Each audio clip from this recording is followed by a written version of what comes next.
Malappuram കൂട്ടിലങ്ങാടിയിൽ bike യാത്രികനെ ഇടിച്ചിട്ട് നിർത്താതെ പോയ കാർ കണ്ടെത്തി. വാഹനമോടിച്ചിരുന്ന മഞ്ചേരി സ്വദേശി റാഫിയും ക്രൈംബ്രാഞ്ചിന്റെ പിടിയിലായി. അപകടത്തിൽ പരിക്കേറ്റ കൂട്ടിലങ്ങാടി സ്വദേശി സുനീർ ഇപ്പോഴും ചികിത്സയിലാണ്. 24 വാർത്തയ്ക്ക് പിന്നാലെയാണ് പോലീസിന്റെ നടപടി. 3 മാസത്തിന് ശേഷമാണ് കാർ കണ്ടത്.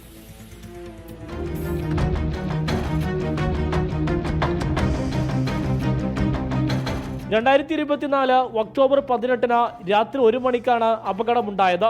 ബൈക്കിൽ സഞ്ചരിക്കുകയായിരുന്ന സുനീറിനെ കൂട്ടിലങ്ങാടിയിൽ വെച്ച് ഇടിച്ചു തെറിപ്പിച്ച ശേഷം കാർ നിർത്താതെ പോവുകയായിരുന്നു. അതുവഴി വന്ന ഓട്ടോ ഡ്രൈവറാണ് സുനീറിനെ ആശുപത്രിയിൽ പ്രവേശിപ്പിച്ചത്. കേസിൽ 3 മാസത്തിന് ശേഷമാണ് വാഹനവും ഡ്രൈവറെയും പോലീസ് ഇപ്പോൾ കണ്ടെത്തിയത്. മഞ്ചേരി സ്വദേശി റാഫിയാണ് പിടിയിലായത്. വണ്ടിയാളെ പിടിച്ചു, നന്ദിണ്ട്. എത്ര പറയാനുള്ള വാക്ക് നമുക്ക് കിട്ടുന്നില്ല. ഇങ്ങനത്തെ ഒരു അവസ്ഥ ഒരാളെ ആക്കാൻ പാടില്ല.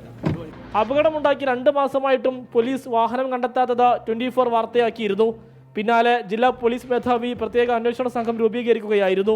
ഇയാൾ എവിടെയാണ് റിപ്പയറിന് കൊടുത്തത് എന്നുള്ളത് ആളെടുത്തതിന് ശേഷമാണ് നമുക്ക് ഐഡന്റിഫൈ ചെയ്യുന്നത്. നേരെ തിരിച്ചുള്ള റൂട്ടല്ല, വ്യക്തിയിലേക്കാണ് ആദ്യം പോയത്. ഇൻഫാക്ട് ഈ സംഭവത്തിന് ശേഷം ഇദ്ദേഹം സംസാരിച്ച അല്ലെങ്കിൽ ബന്ധപ്പെട്ട വ്യക്തികളുടെ ടവർ വെച്ചതിന് ശേഷം അങ്ങനെ കവർ ചെയ്തിട്ടാണ് ഇദ്ദേഹത്തിലേക്ക് എത്തുന്നത്. അപകടത്തിന് ശേഷം CCTV ദൃശ്യങ്ങൾ പോലീസ് പരിശോധിച്ചിരുന്നുവെങ്കിലും വാഹനം തിരിച്ചറിയാനാകാത്തതാണ് അന്വേഷണത്തിന് തടസ്സമായത്. 24 മലപ്പുറം.